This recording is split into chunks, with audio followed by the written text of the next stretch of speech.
senior housing, and also make it better for the folks who live there. So all of that means that I couldn't do my job without connecting with you all, so that you can tell me how to do everything a little bit better at the policy level. And so my job often involves, talking to y'all and seeing what kinds of things aren't working well, things are working well, and then I try to translate that into policy language with HUD and with Congress.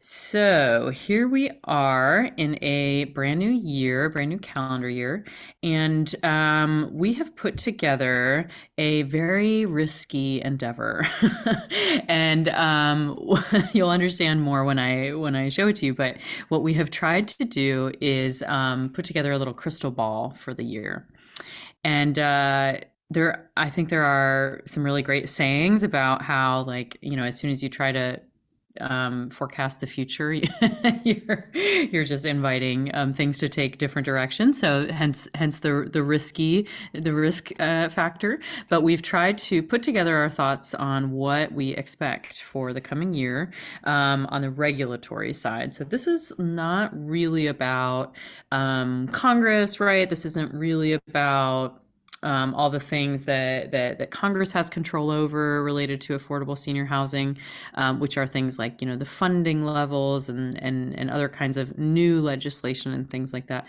This is really about, what is HUD up to? It's mostly HUD. There's some other agencies. And how does that impact your day-to-day work as affordable senior housing professionals? Whether that's, a service coordinator or a leasing agent or an operations manager, whatever your role is, and in the affordable senior housing space. So I'm sure that I have forgotten and missed lots of things on this list, and you can call them out for me. But I'm going to go ahead and share it. It's a lot. It's a lot, right? But it's the top things that we're watching as of this moment. So Sarah, I'm going to share my screen. Oop. Looks like I might need some extra authority from you to do that, if that's an option. Yep, you should be good to go. Okay, let's give this a try. There we go. And I don't know if you'll be able to see the title, but the title says possible housing regs in 2023. So, all right, let me know when you all can see this. Yep. Okay, great. Thank you. Okay, so I'm just going to scroll down so you can see. This is one page, right? I kind of squished it in on the page, and it's by no means all the things, but it's the kind of top things that we're watching at this point. There's, as I said, much more happening, but let's kind of walk through these together and just talk briefly about what this means to you. I'm not expecting to go on forever about this, and I know we want to leave time for other folks to share. So, but I do invite you to, chime in, to put thoughts in the chat, but also just to unmute, and we can chat about things that, either aren't on this list or things that are on this list. So let's start at the top. So Inspire implementation. This is something that Allison from LeadingAge Maryland likes to tease me that this is one of my favorite topics. And that's because it took up a lot of our attention last year. So Inspire implementation, what is that? It's not some kind of inspiring like poetry course or something. Inspire implementation is HUD's new housing inspection protocol, right? So I think many of you know about it. This is HUD is replacing the way that they do their REAC inspections, and that's expected to really finally hit the stage this year.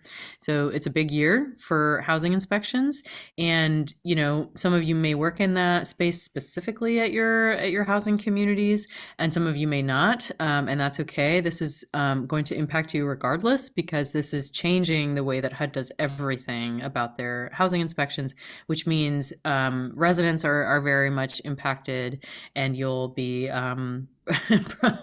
I'm sure you'll be hearing a lot about this no matter what kind of role you have at your community. And so what that looks like is a lot of regulatory steps from REAC that will be formally published, and so that means that we'll have the chance to give formal feedback. But in the meantime, we being LeadingAge and all of you who are engaged in this with me have had a gazillion, that's the technical term, informal conversations with REAC about what works, what doesn't, what needs to be better, right? And so we're very engaged in this process, and the coming year will bring a lot of formality to that. So we'll see new standards for the way safety is assessed at housing communities, right? That HUD inspects, the way that properties are scored, and the different administrative procedures. So all of that is coming, and it's anticipated to all of that be completed before October. So we'll see how HUD does on all of that. Oh, whoops, sorry, not sure. Okay. Okay. My screen gave me a little bit of a funny notice. Can you still see the document? Yep. Okay, great. Okay, wonderful. All right, so any questions or thoughts about the Inspire implementation, which will just be a really big thing this year?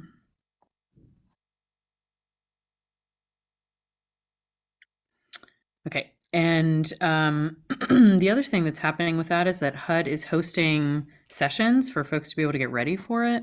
Some of you have already gone to them. They're called Inspire Get Ready sessions. I've gone to a couple. There's actually one virtually today that folks can still listen in on. If anybody wants the link, just let me know. It's running until like 4 or so. And those are very helpful for understanding what's happening. So just let me know. All right. Let me just go through a couple more. Or I guess maybe a handful more. So the 202 NOFO awards. The other funny thing about this list is how many acronyms there are on it, and how many more could have been on it. Trying to be judicious in my use of acronyms. And 202 NOFO. NOFO stands for Notice of Funding Opportunity, and so that means that new Section 202 communities will be able to be built through new funding from HUD, right? So think new Section 202 pracs, right? That's HUD's flagship senior housing program, and it's something that LeadingAge worked very hard to get new money for, right? If I asked about your wait lists, I'm sure that most, if not all of you, would say that they are out of control, and so having new housing built is really important to us. New affordable senior housing. So the next award round, I guess, is well underway, meaning that if you haven't already started on this process, it's too late, right? The applications are due next week, and then the awards will be expected in early summer. But the good news here is that this has become an annual process with HUD. So if anybody is interested in their organization's positioning for an award like this in the future, there will be future money. And I think some of you may be involved. We have a separate group that meets for folks who have already gotten awards in the past, and we're trying to iron out issues with that. We have a big meeting next week with HUD. So if anybody's gotten an award in the past and has not isn't in that group, let me know and I can get you looped in. Okay, the CSP round 5, right? I should have spelled that acronym out. COVID-19 supplemental payments. So let's just do a quick interactive thing. So raise your hand in Zoom, right? There's a little like reactions button somewhere, I think, where you can, raise your hand or wave or whatever. If you are at all involved in the CSP, so COVID-19 supplemental payments for round 5 through HUD. So I'm just gonna give folks a moment to react. Let's see. One hand up at least. Yeah. Okay, great. So what are these things? This is This is money, right? This is a funding opportunity through HUD to help housing communities offset their COVID-19 expenses that, you hadn't regularly budgeted for. So it's things like, extra staffing, extra cleaning, extra supplies, things like that. And HUD also added a couple really wonderful categories related to capital projects at communities. So you, as a housing community, can get reimbursed through HUD for some capital expenses that you really have limited other options to get funding for. And that's like installing internet and putting in backup generators and building outdoor seating areas, right? It's really, really good stuff. This CSP round 5, right? It's the 5th round of these. LeadingAge has worked a lot on this. That is also well underway, right? The round 5. It's likely the very last round of this. So if you're not at this table, let me know. You have, a couple more weeks to try to get a piece of the pie, I guess. And so your eligible expenses have to be kind of completed or at least committed by the end of this month, and then there's a process to request reimbursement from HUD, right? So a lot of money left on the table in the CSP pot. So let me know if you have questions, right? If you want to get involved in this. LeadingAge is hosting office hours about this, where you can just like pop in and ask your questions tomorrow from 2 to 3:30 p.m. Eastern. Yeah, so that's a pretty big thing that's happening right now. Any questions about this?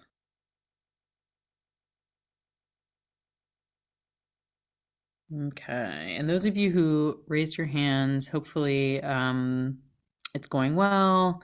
Maybe you can put in the chat, what you're up to with that. If you are, doing a cool project, getting reimbursed for internet installation, or trying to do some basic reimbursements through HUD. So, Hey, Juliana. yeah, what's up? Alice put in the chat that she'd be interested to learn more about this. Can you just repeat when those office hours would be and the best contact tomorrow? Yeah, sure. So office hours are tomorrow. That's Thursday, from 2 to 3:30 Eastern.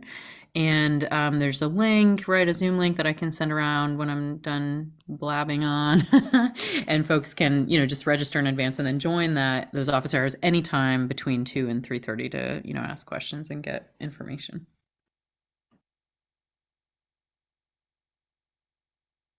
Awesome. Okay, great. And we also have some articles online about this and stuff like that. So happy to share more information.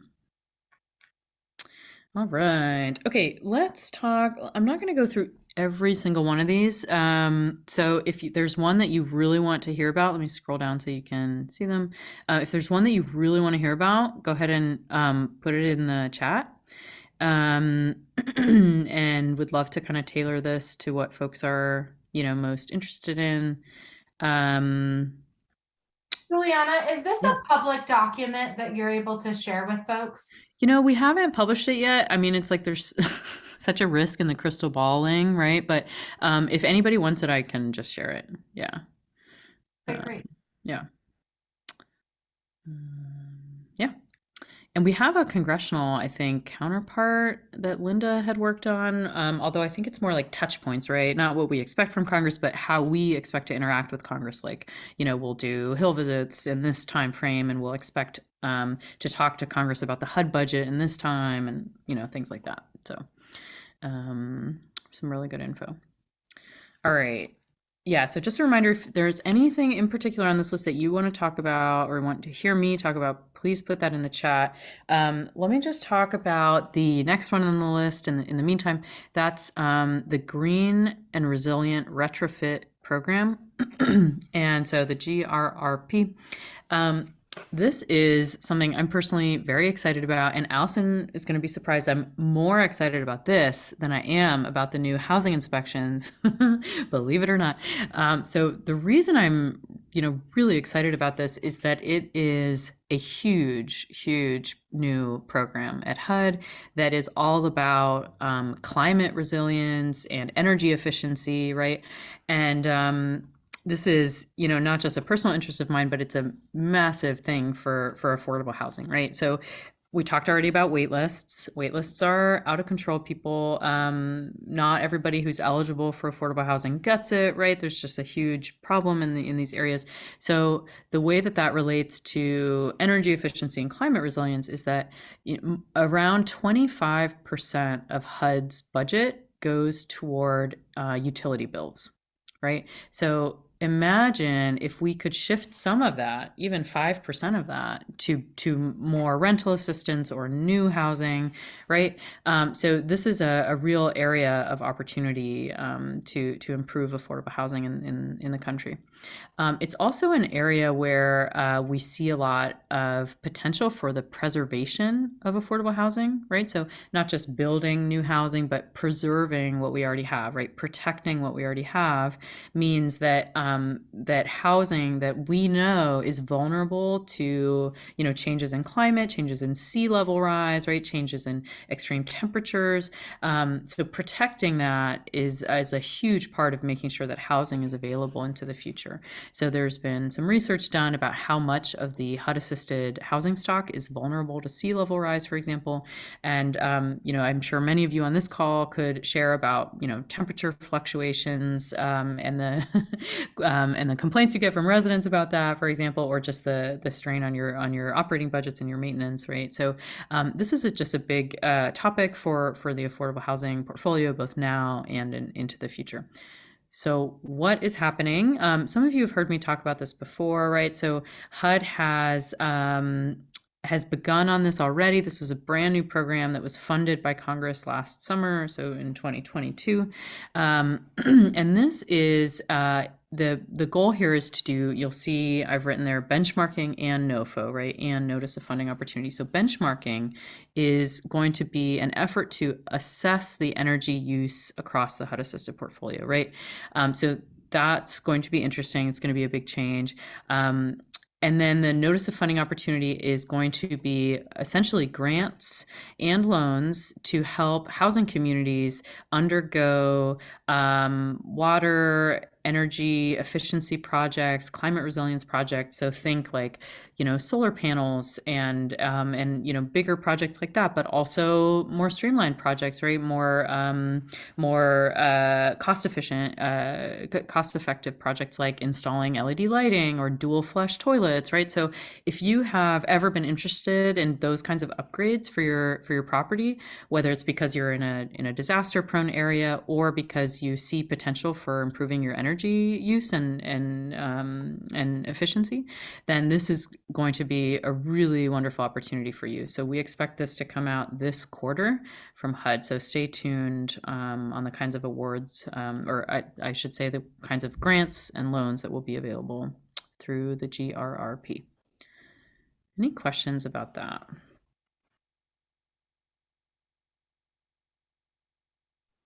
Juliana, this is Cindy. Hey, Cindy. Hi. I had put in the chat as you were, I think you answered it, but I have been asked and approached about solar panels on the HUD properties. And I've always had a concern because we have individual electric, power bills for our residents, and how would this change, and would HUD be interested in the complexity of this? But it sounds like that's the direction. Am I right? Yeah, absolutely. And so not only through this new program, but also in the last calendar year, HUD issued a couple sets of guidance about solar and how it relates to tenant utility bills and utility allowances and things like that. And so HUD is really interested in shifting toward this. And so that's a leadership position from HUD, meaning that, maybe it still needs to trickle down to the field, right? So if you reach out to your account executive, they might not know, but it's absolutely something that HUD is pivoting toward. And so we can help you run that up the chain if you have, interest or questions, right? And make sure that you're supported through HUD. Thank you. Yeah, that's awesome. I'll just mention in New Jersey, they have, I don't know if this is everywhere, but certainly in New Jersey, they have these programs that the state gives out contracts to for solar organizations to build fields of solar. But the interesting thing here is that in the surrounding areas, they also have a requirement to sign up low-income individuals who will benefit even Mhm. as renters. So I'm wondering if I'll reach out to my HUD person, but that's an interesting marriage for HUD buildings. Yeah. That's a great point. So what you're describing is a kind of pairing a local or a state benefit with maybe even some HUD money, and then in general, just trying to improve the property, but also have it benefit the people who live there. Yeah, their requirement, they're very interesting in signing up people for this program. That's part of their requirement. So, I don't think they need money, but they would, it'd be good to have an entree to the HUD and get the HUD buildings involved in the knowledge of this, because Mhm. I don't think that connection's been made. So I'll try to do it locally, but it's a very interesting program. We have 2 solar organizations, part of our network, that do that. And they are awarded contracts for building the solar fields, but they do need to sign up people Mhm. for Mhm. it, and the renters definitely benefit from a reduction in their electrical costs, Mhm. Mhm. which is great. That sounds amazing. I love the way you're thinking. I mean, we've seen what you're describing in other areas, right? So, like banks that get certain kinds of federal funding are required to have part of that benefit low-income communities, right? And that's where a lot of the funding comes from for housing, right? So, exactly what you're describing, it's like an incentive or a requirement that ends up benefiting households with low incomes, and that's exactly what we want to see more of. And the way that HUD is viewing, for example, community solar credits is that if that, is if that's elected either by the individual tenant or installed property wide, right, that any kind of reduction in tenant utility bills would be seen as a discount on their bill, right? So they would immediately see the financial impact, not as a reallocation of their allowance, right? So there's a real incentive that could positively impact folks.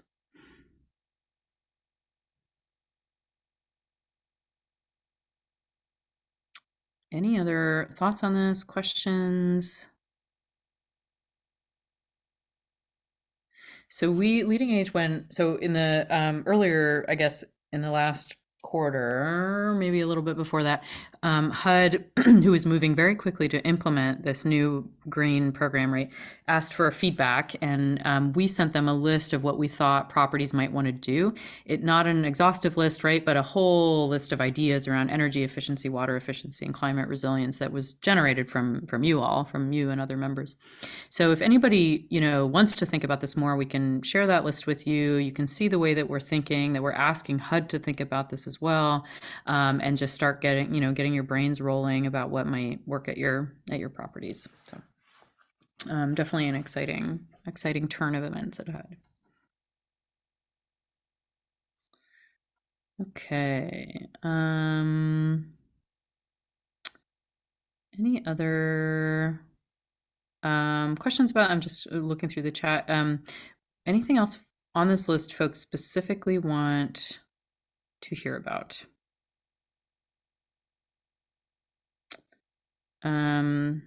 If not, I'm just going to pick like 1 or 2 other things. Okay, so I'll just talk about the service coordinator and supportive services piece here. And so, all right, let's start with service coordination. So LeadingAge is a huge fan of service coordinators, right, and service coordination programs. If any of you on this call are service coordinators, thank you so much for everything you do. And we know that it's not easy, right? In particular, this last year when HUD was very late in the service coordinator grant payments. So HUD is taking a different approach for the coming year. This is something we actually asked them to do. And instead of waiting for all of the funding to be available until they then award it to you, we've asked HUD to bifurcate it, right? Which means that you'll get a portion of the service coordinator grant renewal earlier in the year, which should, tide over the programs, and then get the rest of it a little later in the year. That's just because HUD, is doesn't have the capacity to do it all at once on time. And last year it was 9 months late out of a 12-month program, right? So a real challenge and something that is just unacceptable, right? So slightly different approach for this year. We'll see how it goes. HUD is also staffed up quite a bit in this area. By some accounts, HUD went from having, a staff of 1 in this department to now a staff of 10 or more. So really hoping that this year goes a little smoother. The other thing in this area, well, I guess I should say about the grants, grants are just inherently a little bit difficult because at HUD, because they require this annual process. Whereas, having service coordination programs funded out of the budget, which is the other way that you can do it, is more stable, right? It's a little bit, it's more predictable, right? It's just a little bit hard to get that into the budget for some properties. And we just want you to know that we're here to help do that, whether you're a PRAC or a Section 8, right, property. So let us know how we can help you, add service coordination to your budgets. And the other thing I want to say about adding service coordination is that we do expect HUD, hopefully this year, to release a new opportunity for service coordinator grants, right? Currently, all grants are just renewals of what was provided more than 10 years ago. And this is the first time that new money will be available for it to create new service coordinator grants. We're hoping we can see at least 300 new service coordinators through this new grant opportunity. HUD has been dragging its feet on this, right? This should have been out last year, so we're really hoping to see it this year. The other thing that's due out and kind of related to this year is guidance from HUD on how PRAC properties, right? So a particular kind of affordable senior housing properties can add extra money to their budgets to fund supportive services. So this is not service coordination, right? This is like, a bus to the grocery store, an educator to teach age-appropriate nutrition classes, right? Those kinds of supportive services to help folks age independently. And so HUD guidance on that should be out this year, hopefully in the early part of the year. In the meantime, you can already add that, just that the guidance isn't out, which means it's a little bit unclear like what exactly you can do, but you can propose something, and in many cases that's been approved for properties. So happy to help walk anybody through that process. Okay, I'm gonna stop there. Any questions? Okay, I just see Alice had written in to ask about the service coordinator grant. Yeah, so Alice, anything else about that you wanted to hear, or anything else anybody wanted me to touch on before I turn it back over to Sarah and to you all on the call?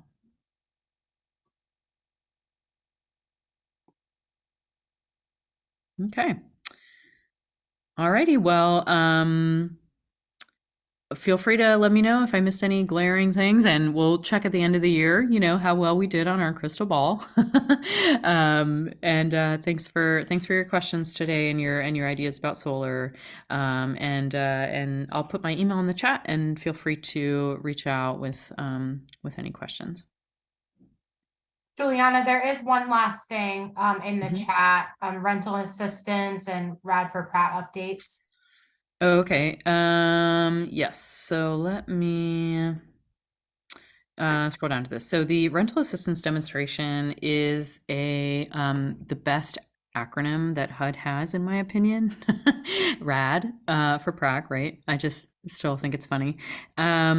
And what it is a preservation program. So people are often very confused by RAD, right? And so I'm just going to give this quick background, and then I can answer the question. So RAD for PRAC is just a way to preserve affordable senior housing by allowing properties that are designated as a PRAC to switch over to the Section 8 portfolio that HUD has, right? So it's a way to convert properties so that they have more flexibilities and more access to financing through HUD and private sources, right? So it's a preservation tool. It's really important actually for affordable senior housing.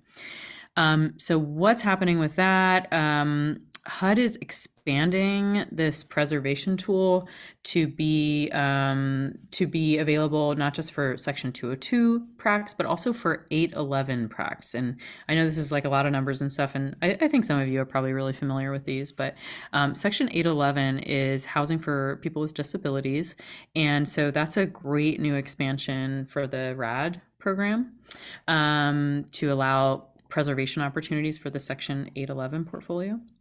And in that process, right, that means, so when HUD is redoing guidance, right, on RAD for prac, whether it's, 202 prac or 811 prac, that means that they're opening up this guidance, right? Picture like you're opening up a box that you and you want to rearrange it, right? That means that they have the opportunity not just to add in the language around 811, but they can also kind of improve, adjust, rearrange the existing language for Section 202 pracs, right?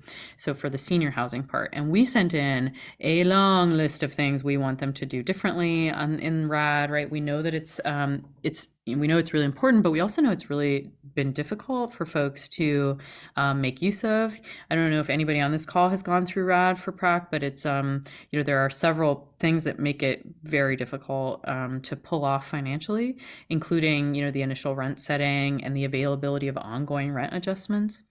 And so we've asked HUD to make some adjustments there. So that's a big thing that we're hoping HUD agrees with us on. Wouldn't it be great if HUD just agreed with everything we said? And then the other thing that is quite late, and I'm realizing that one of my sentences on here is maybe a little misleading. I said, LeadingAge expects an implementation notice from HUD in winter of 2023. That's not next winter, right? I mean this winter.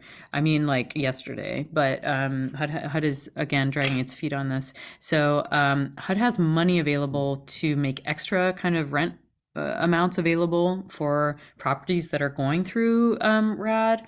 So this is like if you're a prac and you go through your annual budget adjustment process but you want to do more so that you're in a better position at conversion, right? HUD was awarded some money not awarded. HUD was appropriated some money from Congress to do that, but HUD has not yet released that money, and we're all very frustrated about it. But we really expect it, kind of any day now. So that's what's going on with RAD for prac. Not sure if there was a specific question there. But yeah, so the new money really expected any moment. And then the bigger changes through the, rewrite of the guidance expected sometime this year. Thank you so much, Juliana, for giving us a little bit of what we can expect for this year. And yeah. Alice says, yes, be interested in learning more about the grants for services, for service coordinator, transportation, etc. Yeah, the supportive services fee is what that's called, and that's for prac properties only, right? So, and we have a document about that. So it's like I think it's like a 2-pager plus a sample plan that you would need to submit to HUD to get this added to your budget, and I can send that around to anybody who's interested, and then also happy to talk more about it. So, yeah, and thanks everybody for your engagement in this. I know this was like pretty technical stuff, not like a trends to expect for the year, but this is the operational stuff that we think will impact you all. So thanks everybody. Yeah, absolutely. No, this is very helpful, and yep, I echo in the chat is excellent. Thank you so much. And if you have any of those resources that you'd like me to share with folks, Juliana, just go ahead and send those over to me, and then I'm happy to put them in the recap of today's call, which will include the recording as well. So sounds good. Yeah, we'll make sure they get distributed. Great. Again, Juliana, thank you so much. I know we have 20 minutes or so, and I asked Juliana just to leave some time here at the end. Would love to hear from you all. Again, as I said, we really do have 10 states from across the country who are registering for housing happenings. So would love to hear from you all on what hot topics are you talking about, are you thinking about, are possibly keeping you up at night for this upcoming year or currently. Would love to hear some of those hot topics. So love for you to put those in the chat. We always love learning from our members who are on the ground every single day. So feel free to unmute and share, or again, put those things in the chat. I'll give you a few minutes to think and do that.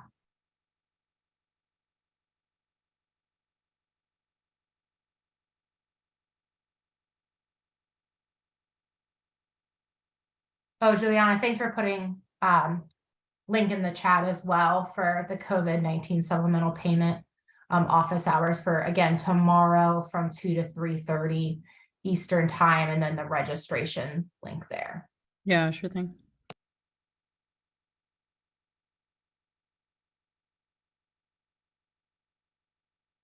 Any hot topics that you all are concerned about as we kind of forecast for 2023?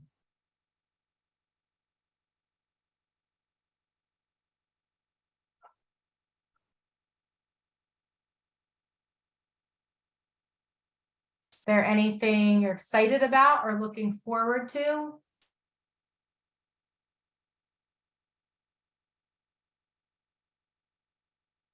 Marcy, thank you so much, for putting in the chat, hoarding, depression in seniors, suicide prevention and training. And yes, we will be actually covering all of those topics over the next year. Drug abuse. Yes, thank you for sharing that. Housing and healthcare, health plans. Yeah, thank you for sharing that.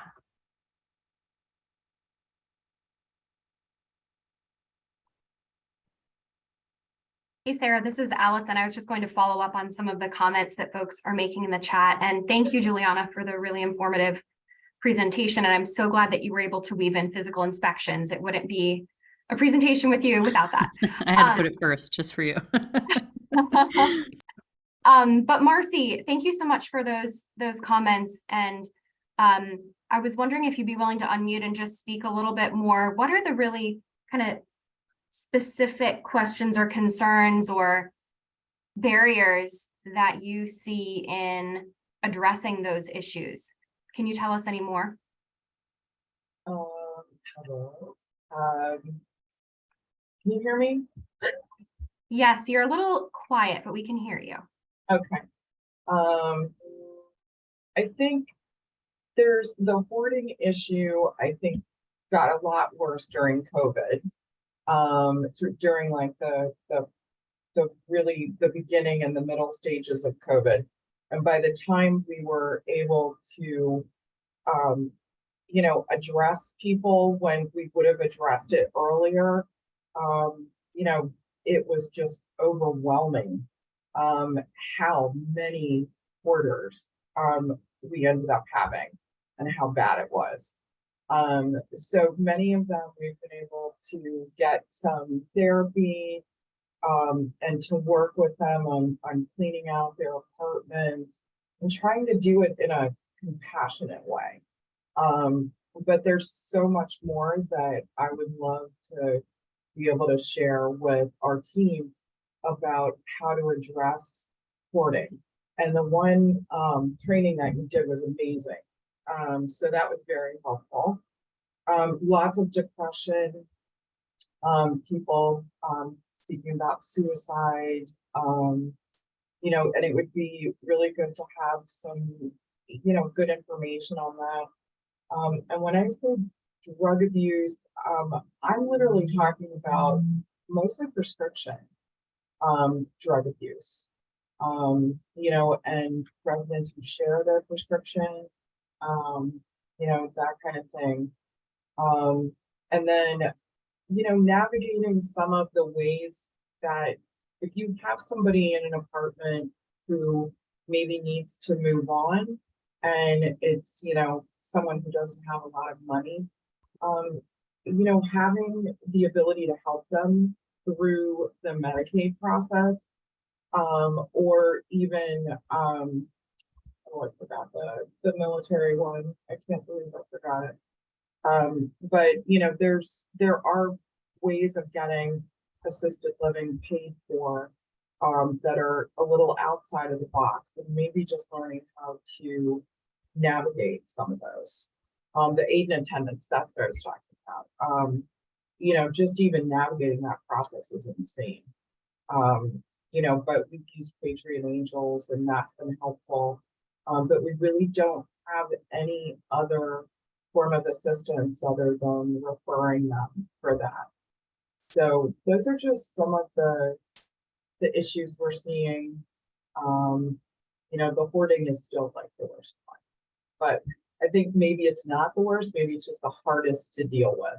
So it seems like it's the worst one, but yeah, that's kind of just some of the things that I'm hoping we can get a little, you know, help with kind of understanding, and maybe things that we can share with our team to, like, you know, guide them down the path. Thanks for sharing that, Marcy. I know those are really tough issues, and there's not a simple solution or even a simple way to help someone who might be struggling with some of those things. So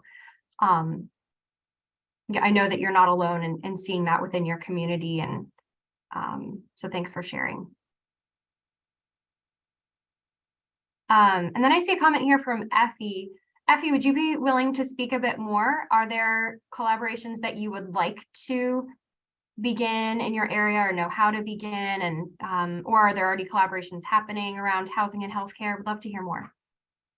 Yeah, I was just curious. We are embarking on some collaborations with health plans to be able to support residents better and try to move from like working individually with residents through their health insurance to more of a community approach. So just curious if other housing sites are exploring that, and how do they kind of face some of the challenges around confidentiality and kind of the intersection between privacy and trying to support residents in that regard.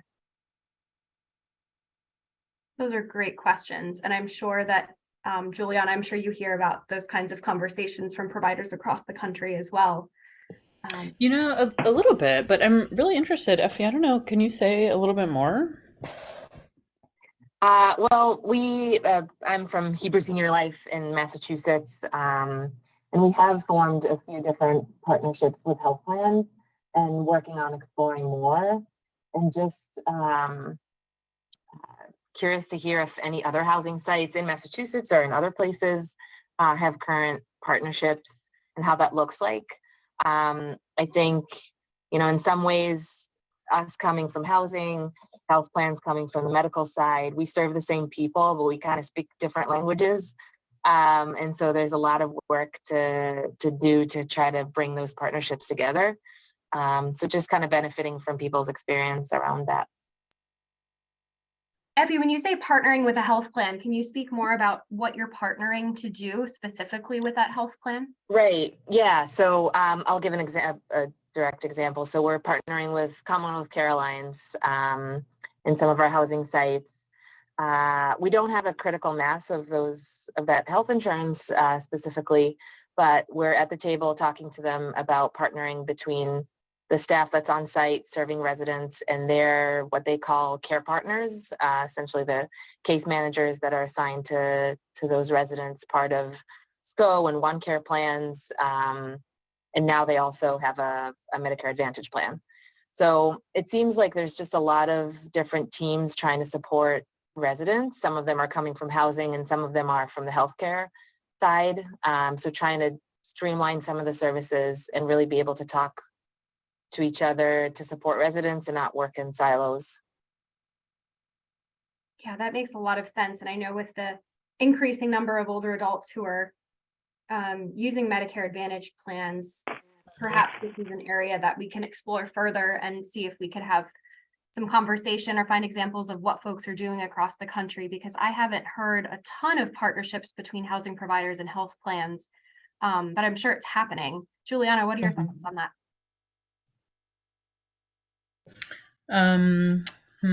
Yes, I mean, we do hear about it. We hear about it and we do some work on it, especially like in the dual eligibles space. We hear about it more in like a bigger umbrella kind of way, where maybe a health plan and a LeadingAge affiliate for a whole state, or a consortium of several larger housing organizations in a geographic area are trying to, you know, find some kind of agreement. It sounds a little bit, Effie, like, you know, you're looking at it in a more, you know, individual level, like individual resident, maybe. I'm not entirely sure, Well, but this sounds really interesting. I think we're kind of forced to. I think we would rather look at it from a community level, but when you have a building of, 200 residents and 7 different insurances, or probably even more, that's getting harder to do. So I think we're trying to engage the different health plans in those conversations. So Yeah, this sounds really good. Maybe we can have a, you know, a little follow-up conversation and then see if we can connect you with other folks who are, you know, doing this kind of work, or get the conversation started. great, thank you. Thanks for raising this, Effie. Really great. I know we're just about out of time, but I see we also have a comment from Karen about recovering level of social interactions pre-pandemic. And that's a topic that I think comes up over and over again, is how do we kind of reignite that sense of community when maybe the sense of community really shifted or changed or was hampered during COVID. But Karen, is there anything more you'd like to say about that, or kind of what you're seeing in your community today as Well, it relates to social interaction? we just don't see the numbers, and that we had.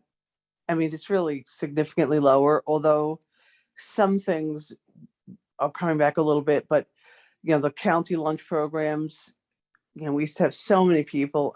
We just don't know. We've done everything we could to advertise. I know in New Jersey, people are concerned about COVID and the flu and all of that, because it's so prevalent here. And, as far as I know, it was pretty high numbers that were sick in this area. So I don't know if that's, challenging to some. It's just it has never returned to the same. Maybe it's going to take a really long time. Yeah, and Karen, it sounds like you're referring to kind of group events or activities or opportunities Yes. for folks to Yes. connect. Yep. Are you seeing ways that folks are maybe engaging with each other in ways they maybe didn't pre-pandemic? Well, that's interesting. I think, yes, there are people that have made friendships for, shopping and, like-minded types of things. So yes, I do think that that's absolutely worth noting. It's just hard to really know what's going to draw people back, other than, blatantly, we do door-to-doors, we do reminders. Our motto was always get them in with the food, but, my boss is still very COVID minded, and, we definitely are still practicing, seating that's more spaced away, things like that. So, nothing is really the same. I mean, I guess to expect that is not helpful. I was just hoping for better numbers by now. Yeah, I can understand that. Thanks for sharing, Karen. And yeah, Thank you. I think that this notion of getting back to normal is sometimes not helpful for us, because normal is A subjective. setter on the right, a setter. Changes constantly. The I wish setting that on a it was dryer, the same. right? What's that? A setting on a dryer, but I like to say within the range of normal. Yeah, It's a I very like wide that. range. Setting But on a yes. dryer. So true. Yep. Thank you. Yeah, thanks, Karen. Any other thoughts from folks on this notion of kind of social isolation and connection and engagement in your community?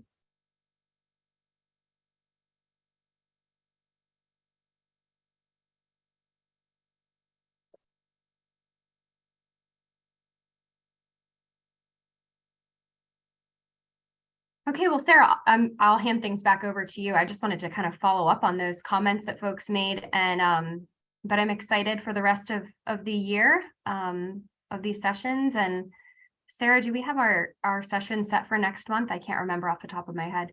We do, yes. We will be meeting again, every third Wednesday of every month. So February the 15th at 12 p.m. Eastern time. And we'll have Eric Golden.